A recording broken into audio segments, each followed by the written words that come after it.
내년 총선과 관련된 민주당과 국민의힘의 최대 이업 요인이 뭐냐? 우리 민주당에 대해서는 이재명 당대표 리스크가 35%로 가장 많이 꼽았고, 전체 응답층의 절반 50%가 윤석열 대통령 리스크가 가장 국민의힘의 큰 위험 요인이 될 것이다라고 응답을 했고요.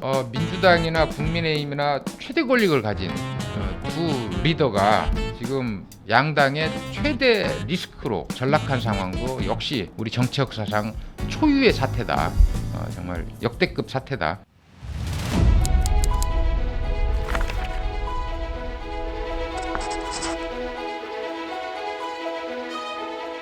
제가 이제 일전에도 두어 차례 소개를 드렸지만 항상 매월 월말 기준으로 정례 조사를 하고 있고 9월 1일 날 공표를 한 데이터인데, 지난 몇 달간 추세가 어떻고 어떤 변화가 있는지를 좀 간략히 좀 살펴보도록 하겠습니다. 이건 선거 여론조사에 해당되기 때문에 기본 개요를 좀 밝히도록 되어 있고요. 기타 사항은 좀 그 슬라이드를 참조하시는데, 조사는 저희 리서치뷰 자체 원래 조사고요. 조사 기간은 8월 29일부터 31일. 그러니까 앞에서 살펴본 한국갤럽이나 MBS 그리고 그 후쿠시마 오염수 원전 이슈 관련 조사 기간하고 거의 겹치는 시점에 조사를 했고요. 전국 만 18세 이상 1000명 국민 대상으로 조사를 했고, 기타 자세한 사항은 우리 중앙선거여론조사심의위원회 홈페이지를 참조하시면 되겠습니다. 먼저 이제 조사 결과를 간략히 좀 한 장으로 요약을 해보면, 24일 후쿠시마 오염수 해양 방류가 시작되고 이제 8월 말 조사인데, 어쨌든 한 일주일 사이에 정부 여당은 윤석열 대통령이나 국민의힘은 비교적 선방한 것으로 나타났습니다. 저희 조사는. 반면에 민주당 지표는 대체로 4~5%포인트 하락했고, 그래서 내년 총선 지역구 지지도도 오차범위 내로 좁혀졌고, 정당 지지도 역시 오차범위 내로 좁혀졌고, 총선 프레임도 간격이 좁혀졌고, 등등. 지금 그래서 일단 8월 말 현재 여론은 정부 여당은 어쨌든 고정 지지층, 콘크리트 지지층을 기반으로 해서 현상 유지를 하고 있는데, 제1야당은 상당히 고전하고 있는 그런 흐름이 8월 말에 이어졌다, 이렇게 이해를 하시면 되겠습니다. 이게 이제 9월 말로 예정된 한가위 명절을 거치면서 이 여론의 흐름이 어떻게 변화될지 한번 좀 예의주시할 필요가 있을 것 같습니다. 먼저 전현직 대통령 호감도인데요. 저희가 1년에 한 두세 차례 정도 이 조사를 합니다.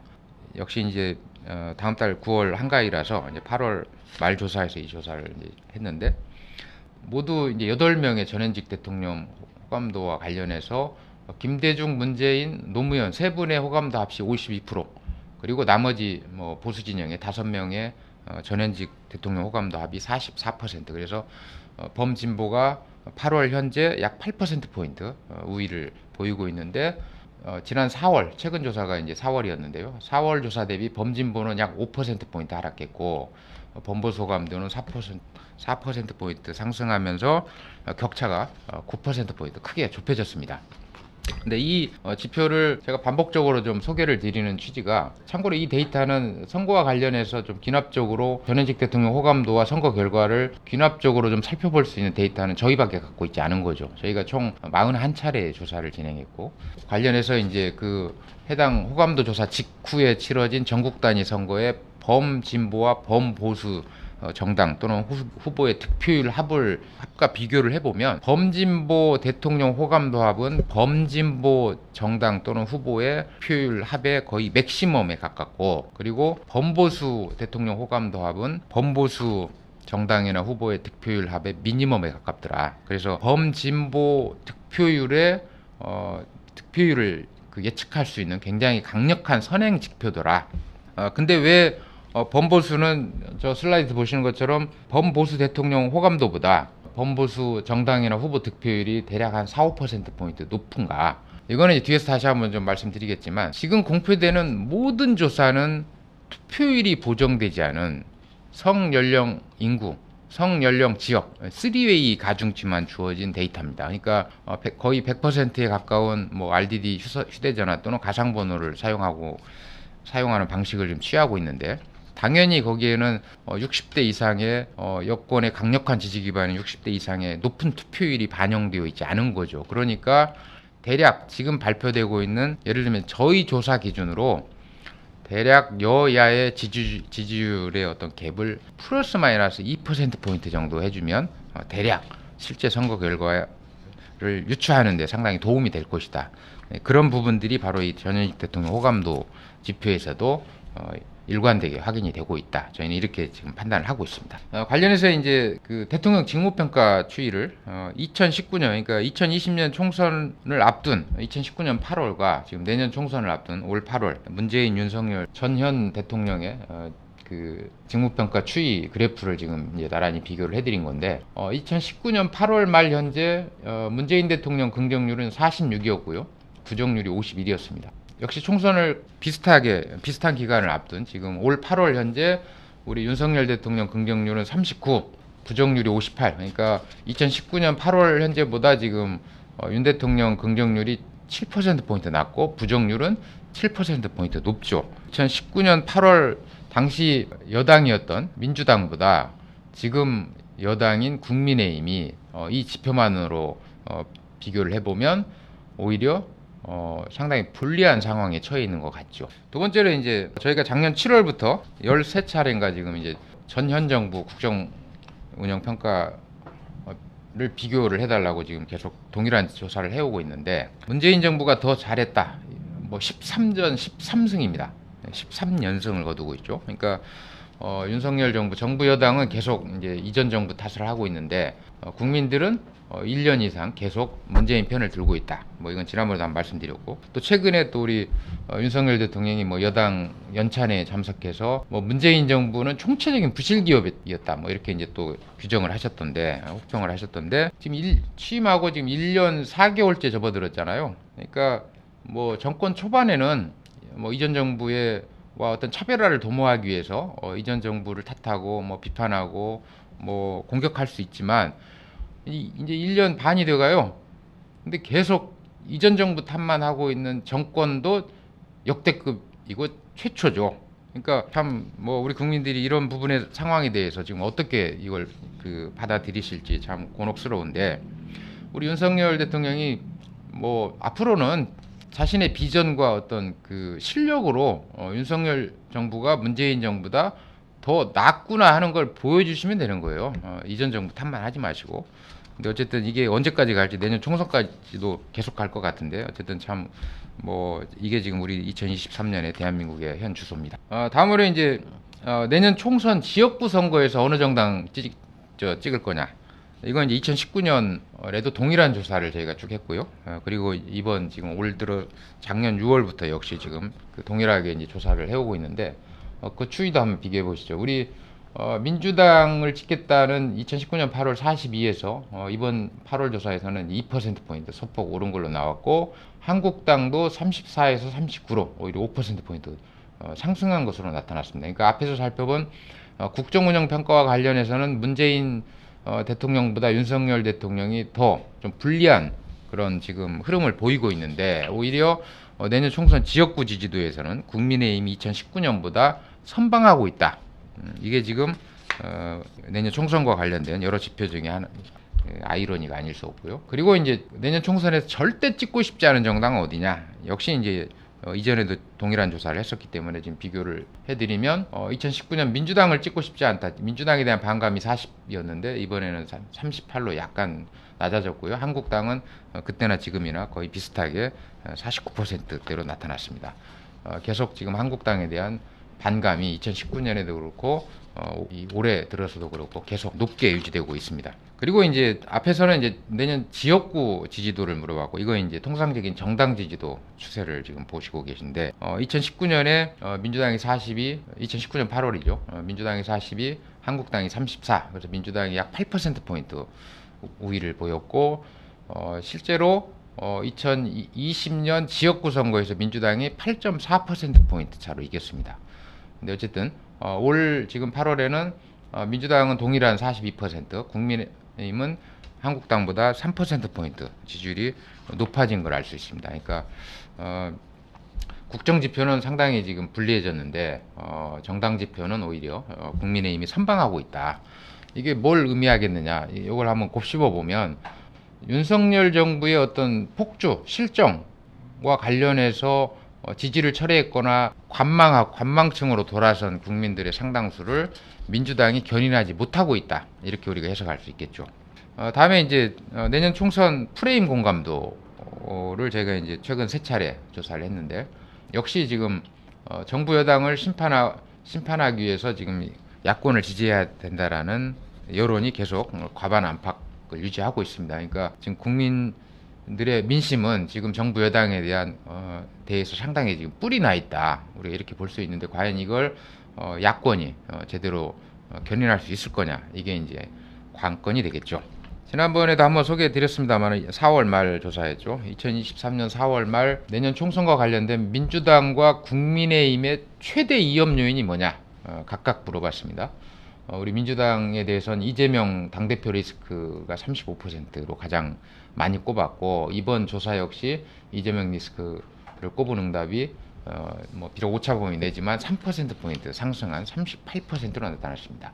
그리고 이제 올 4월하고 지금 8월하고 보기를 약간 좀 바꿔서 단순 비교는 할 수 없겠습니다만 어쨌든 내로남불이 지금 민주당의 위험 요인으로 지금 지적을 하고 있는데, 뭐 아시다시피 지금 돈봉투나 코인 문제 등등 해서 민주당의 어떤 진보적 보수 진영에 비해서 비교 우위를 누려왔던 그 영역이 지금 심각한 이제 위기에 처한 거잖아요. 선거에서 우리가 성직자를 뽑는 건 아니지만 국민의힘보다 비교적 국민들 무서워할 줄 알고 도덕적으로 깨끗해지려고 노력하는 그런 정치인 집단이구나라는 인식을 국민들이 그동안 뭐 수십 년 동안 해왔던 거거든요. 거기에 대한 어떤 상실감에 대해서 민주당이 책임 있는 어떤 대응을 하셔야지, 염장을 지르시면 국민들이 뿔이 더 나겠죠. 청년들이 왜 도망갔는지 잘 상기를 해보시면 그 엄중함을 좀 느끼실 수 있을 것 같습니다.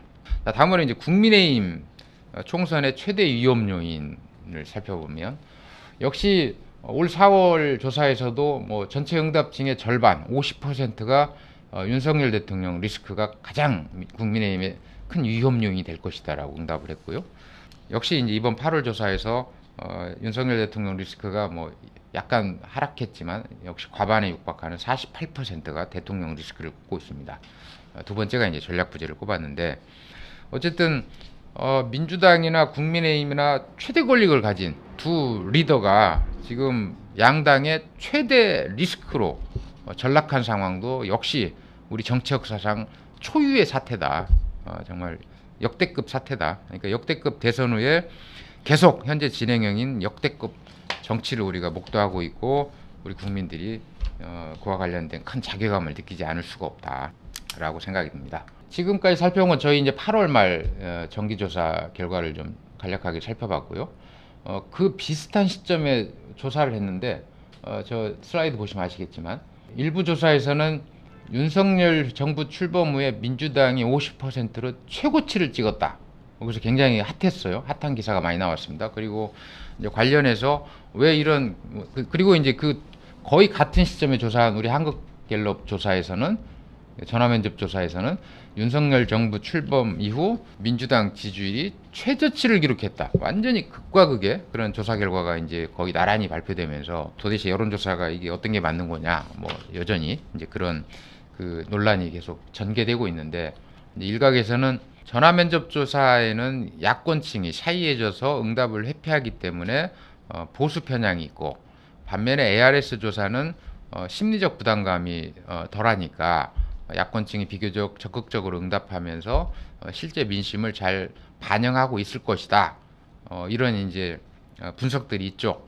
대체로 이제 민주당 쪽이 그런 이제 그 생각을 하시고 계실 것 같은데, 논란이 된 그 4개의 기사, 그 4개의 조사와 관련해서 제가 최근 7주간에 7회 연속 조사를 중간에 뭐 격주간으로 하는 기관도 있고 또 중간에 한 주씩 빼먹은 그 기관들도 있어요. 그래서 최근 그 해당 기관의 7차례 조사의 그 정당 지지율 추이를 좀 정리를 해왔습니다.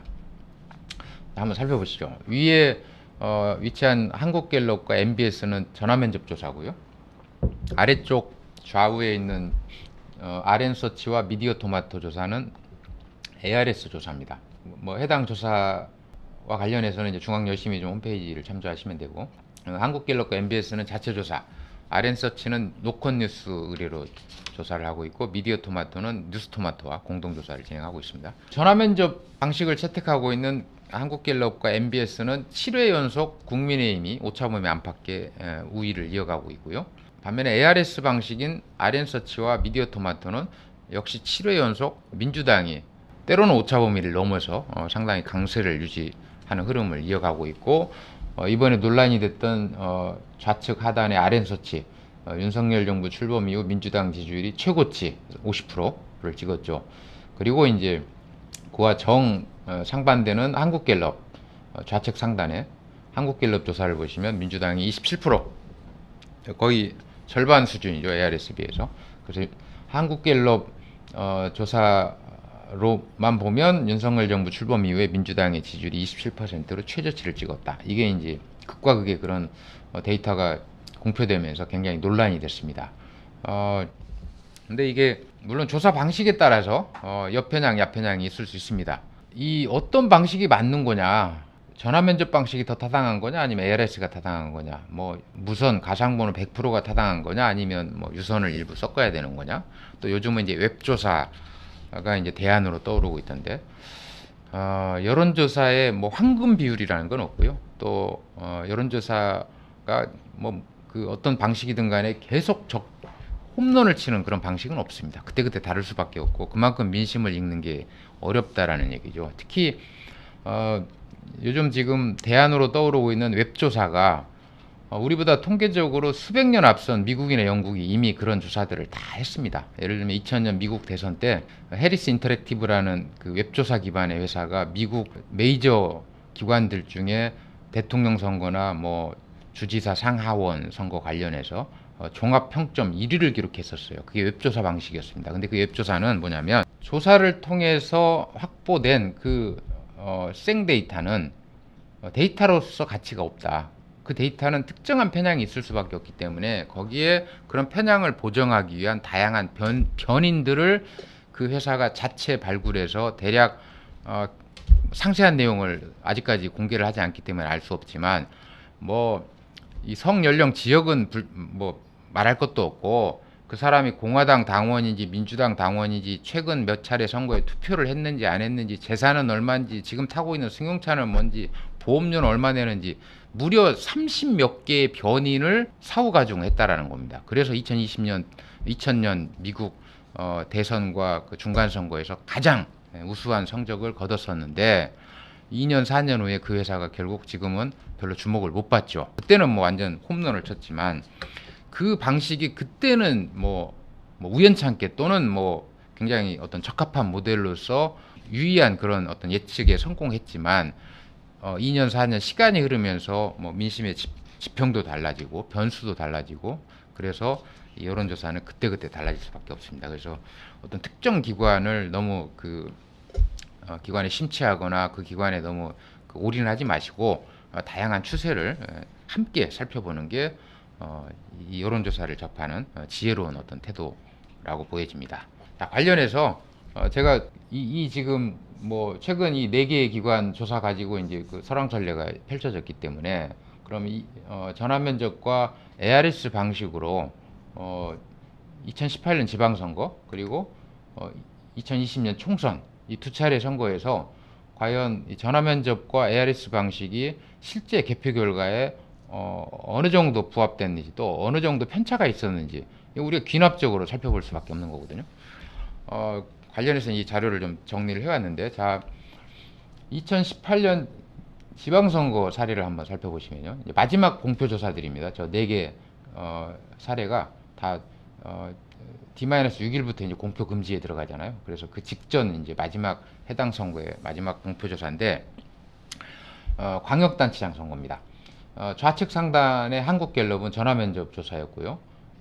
당시 경기도지사 선거 마지막 공표조사에서 이재명 60.2, 남경필 18.9%였습니다. 근데 우측의 그 개표 결과를 보시면 이재명 56.4% 득표했고 남경필 35.5% 득표했습니다. 그래서 우리 한국갤럽의 마지막 그 공표조사 기준으로 보면 두 후보의 격차가 40%포인트가 넘어요. 거의 3배 격차로 이재명 후보가 앞서는 걸로 나오죠. 근데 실제 개표 결과는 20.9%포인트. 그러니까 거의 40% 격차에서 20% 격차로 거의 절반으로 좁혀진 걸 알 수 있습니다. 그래서 1위 여론조사상 지지율 격차와 실제 득표율 격차의 편차를 예측오차라고 표현을 하는데, 한국갤럽의 경기도지사 선거 마지막 공표조사 기준으로 예측오차는 무려 20.4%포인트에 달했습니다. 우측에 한국리서치 역시 전화면접 조사인데요. 저때 이제 우리 지금 MBS가 구현하고 있는 층화 확률 표집 방식을 저때부터 이제 저 기관이 도입한 걸로 알고 있는데, 채택한 걸로. 우리 한국리서치 전화면접 조사를 한번 보시면 저건 부산시장 선거입니다. 역시 마지막 공표조사에서 민주당 오거돈 후보가 50.5, 서병수 후보가 20.4, 그래서 오거돈 후보가 거의 2.5배 격차로 압승을 거두는 걸로 나오죠. 근데 개표 결과는 55.2 대 37.2, 두 후보의 격차가 30%포인트가 아니라 18%포인트, 거의 반토막 나죠. 역시 한국리서치의 마지막 공표조사 기준 부산시장 선거 예측 오차는 12.1%포인트, 그러니까 두 자릿수에 달했습니다. 좌측 하단 RN서치는 ARS 방식이었고요. 대구시장 선거였습니다. 역시 마지막 공표조사였고, 민주당 임대윤 후보 33, 저 당시 새누리당인가요? 권영진 후보 52.3. 그래서 권영진 후보가 약 19%포인트 차로 여유있게 이길 걸로 조사 결과가 발표가 됐고, 실제 개표 결과를 보면 임대윤 후보는 여론조사보다 약 7%포인트 더 득표를 했고요. 권영진 후보는 뭐 1%포인트 차이도 안 나죠. 그러니까 위에 살펴본 그 전화면접 조사보다는 예측오차가 작긴 하지만, 어쨌든 RN서치의 대구시장 선거 마지막 공표조사 기준 예측오차는 약 마이너스 5.4, 그러니까 민주당 후보에게 불리하게 여론이 민주당 후보가 과소 대표된 조사했다라는 걸 알 수 있습니다. 역시 같은 RN서치가 이제 경북도지사 선거 관련해서 그 같은 기간에 조사를 해서 이제 발표를 했던 데이터를 살펴보면, 오준기 후보 21.9, 이철우 후보 55.6%로 지지율이 발표가 됐는데, 두 후보의 격차가 뭐 2배 반 가량 되죠. 근데 실제 개표 결과는 20%포인트 차이도 나지 않았습니다. 뭐 17%포인트 차. 그래서 왼쪽 부산시장 선거, 대구시장 선거의 예측오차는 마이너스 5.4였지만 경북도지사 예측오차는 마이너스 15.9, 굉장히 컸던 걸 알 수 있습니다. 그래서 이 슬라이드에서 우리가 유추해 볼 수 있는 건 뭐냐면, 2018년 광역단체장 선거 기준으로 전화면접 조사는 당시 여당 민주당 후보를 과다 대표했다. 반면에 ARS 조사는 당시, 물론 이제 대구 경북 보수 강세 지역이라는 그런 특징을 좀 감안을 해야 되겠지만, 어쨌든 RN서치의 ARS 방식은 당시에 대구 경북 광역단체장 선거와 관련해서 민주당 후보들의 지지율을 과소 대표했다라는 것을 좀 살펴볼 수 있고요. 다음 슬라이드는 이제 2020년 총선 관련 역시 전화면접과 ARS 방식의 조사 결과를 좀 살펴보도록 하겠습니다. 서울 종로구를 제가 이제 특정해서 자료를 좀 취합을 해온 건데요. 역시 이제 엠브레인, 한국리서치, 입소스는 전화면접 조사 방식을 채택했고, 조원 CNI는 당시 ARS 방식이었습니다. 먼저 좌측 상단에 엠브레인 조사를 보면 민주당 이낙연 후보가 52.9%, 황교안 후보 29.9%, 그래서 거의 뭐 30%포인트 이상 격차가 날 걸로 여론조사상으로는 발표가 됐는데, 실제 개표 결과는 18.4%포인트 차. 그래서 예측오차가 대략 4.6%포인트 정도 있었고요. 저 정도면 뭐 상당히 양호하죠. 우측에 한국리서치, 역시 같은 종로고 조사 기간 거의 뭐 유사하죠. 한국리서치는 이낙연 후보가 거의 60% 가까이 뭐 지지를 받는 걸로 발표가 됐고, 황교안 후보는 30%에 미달하는 걸로 나타났습니다만은, 막상 뚜껑을 열어보니까 이낙연 후보는 한국리서치 조사에 거의 뭐 맥시멈과 유사한 수준을 기록했고, 황교안 후보는 여론조사 지지율보다 무려 한 11%포인트 이상 높은 득표를 했습니다. 그래서 예측오차가 12.2, 마지막 공표조사 치고 두 자릿수 오차면 상당히 큰 걸로 우리가 해석할 수 있고요. 좌측 하단에 입소스 역시 이제 전화면접 조사였고, 역시 동일한 종로 마지막 공표조사였는데 예측오차가 9.9%포인트에 달했습니다. 반면에 오른쪽에 ARS 방식인 조원 CNI는 황교안 후보가 37.1% 지지율을 기록했어요. 그러니까 이 네 개의 사례에서 보시면 아시겠지만 30%대를 기록한 황교안 후보가 30%대를 기록한 조사가 입소스하고 조원 CNI인데 ARS에서 당시 야당 황교안 후보의 지지율이 가장 높게 반영된 걸 알 수 있습니다. 반면에 오히려 이낙연 후보 지지율은 실제 개표 결과보다 좀 과소대표된 걸 알 수 있죠. 그래서 이 종로구 사례에서 보면 여당 후보 지지율 대비 야당 후보 지지율이 과소대표됐고 전화면접은 오히려 여당 후보 지지율이 과소대표된 걸 이제 우리가 살펴봤는데, 물론 이 뭐 8개의 사례 가지고 모든 여론조사를 일반화할 수는 없습니다. 그러나 대체적으로 보면 전화면접은 해당 선거 시점에 야당에 비교적 불리하더라 라는 것은 거의 일관되게 뭐 확인이 가능한 것 같고요. ARS는 뭐 약간 좀 들쭉날쭉합니다. 그래서 이런 이제 어떤 그 조사 방법에 따라서 이런 편차가 있다라는 것을 감안하시고 이 발표되고 있는 여론조사를 좀 수용하는 게 필요하겠다. 그래서 이제 지금 특히 이제 여기서 한 가지 우리가 좀 짚어봐야 될 건 뭐냐면요. 2018년 지방선거 투표율이 60.2%였고 2020년 총선 투표율이 66.2%였습니다. 그러니까 두 선거 모두 투표율이 60%대였다라는 공통점이 있어요. 그러니까 내년 총선이 투표율이 60%를 상회한다라면 제가 볼 땐 ARS가 비교적 예측오차 편차가 적을 가능성이 높다. 근데 투표율이 만약에 작년 지방선거처럼 뭐 50% 또는 50% 초반 정도에 머무른다라면 지금 전화면접 조사 방식이 비교적 더 타당할 가능성이 높다. 결국 조사 방식이 내년 총선에 어떤 조사 방식이 비교적 더 부합되었는지도 결국 투표율이 좌우할 가능성이 높습니다. 그만큼 이 선거 여론조사가 정말 굉장히 정말 다양한 변수에 따라서 영향을 받기 때문에 일상적으로 뭐 응답률이 높아야 무슨 뭐 그 비용을 많이 들여야 뭐 정확도가 높다, 뭐 그런 것은 통계적 근거 자체가 없습니다. 이제 마무리 단계인데요. 역시 이제 뭐 계속 제가 강조하지만 내년 총선 승패는 지금 뭐 양당의 지지율이나 뭐 여론조사 지지율이 아니라 투표율이 운명을 가릴 것이다. 역시 아까 말씀드린 대로 투표율 60%를 전후로 해서 여야의 어떤 운명이 결정될 가능성이 높다. 그리고 앞에서 살펴본 저희 정기조사나 여론M에서 취합해서 발표하고 있는 이런 여타의 조사들을 보면 거시지표는 민주당이 유리하다. 그러나 뭐 악마는 디테일이 있다고 하잖아요. 미시지표, 지난번에 총선과 관련된 한 10가지 변수를 제가 설명을 드린 적이 있는데, 뭐 예를 들면 투표율이라든가 고령화, 뭐 젠더갭, 청년 이탈, 이런, 그 다음에 신당 창당과 관련된 원심력, 뭐 이런 변수들이 거의 대부분 민주당에 불리한 변수들이다.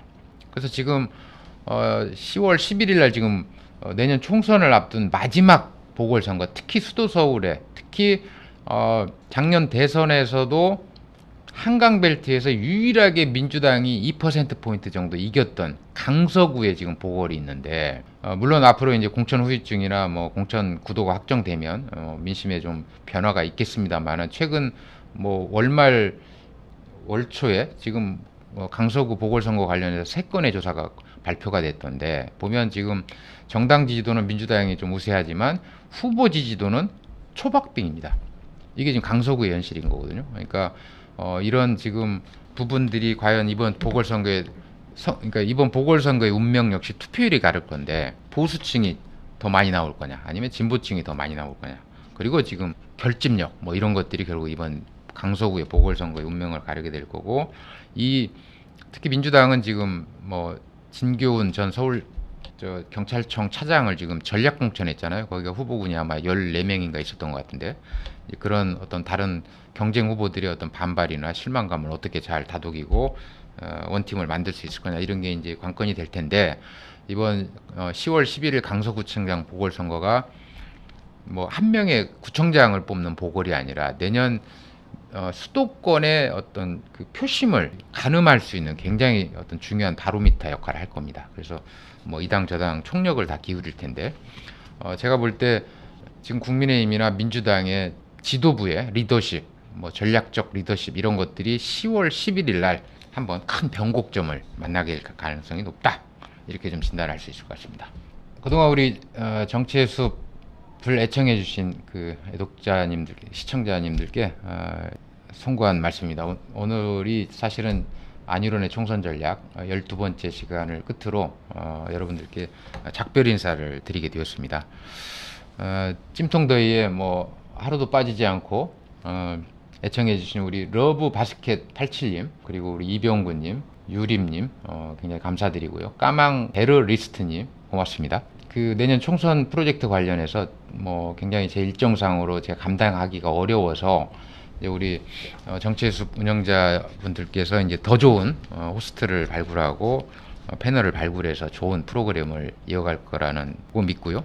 그래서 저는 떠나지만 우리 정치의 숲은 그대로 이 자리에 계속 유지가 되고 매주 여러분들을 찾아갈 거니까 앞으로도 뜨거운 성원해 주시고 많이 사랑해 주시기를 진심으로 당부의 말씀을 드립니다. 그리고 우리 이영옥 실장님, 염대훈 팀장님, 이 찜통더위에 정말 소음 때문에 소음을 의식해서 에어컨도 틀지 못하고 땀 뻘뻘 흘리면서 한여름을 뭐 이렇게 지내셨는데 정말 수고 많으셨고 거듭 감사하다는 말씀을 드립니다. 여러분들 모두 내년 총선 꼭 당선되시고요. 건불 10년이라는 말이 있었는데 이제 건불 5년이잖아요. 그리고 벌써 1년 4개월이 가고 있습니다. 그리고 국회도 지금 임기 4년을 불과 뭐 반년 정도 남겨둔 시점인 거잖아요. 그러니까 정말 정치는 국민의 힘이 되어야 되는데 지금 정치가 국민의 짐이 되고 있다. 우리 김기현 대표님 당명 바꾸실 생각 없으십니까? 정말 민망하지 않습니까? 이런 상황에서 우리 정치가 정말 제대로 갈 길을 빨리 좀 찾고 우리 국민들이 늦은 감이 없지 않지만 이 어려운 상황에서 힘을 낼 수 있도록 우리 정치가 좀 길을 바로 잡아줬으면 좋겠고, 내년 총선에서 정말 우리 모든 국민들이 그런 어떤 공동체와 대의를 위해서, 그리고 우리 국민들 민생을 위해서 헌신할 그런 정말 정치인들을 꼼꼼히 잘 따지고 살펴서 뭐 이당저당 당내 경선부터 본선까지 당을 떠나서, 이념을 떠나서, 진영 논리를 떠나서 정말 우리 사회에 꼭 필요한 일꾼을 잘 좀 선택해 주시기를 간곡히 당부 말씀드리면서 안일훈의 총선 전략 오늘 여기서 마치겠습니다. 감사합니다.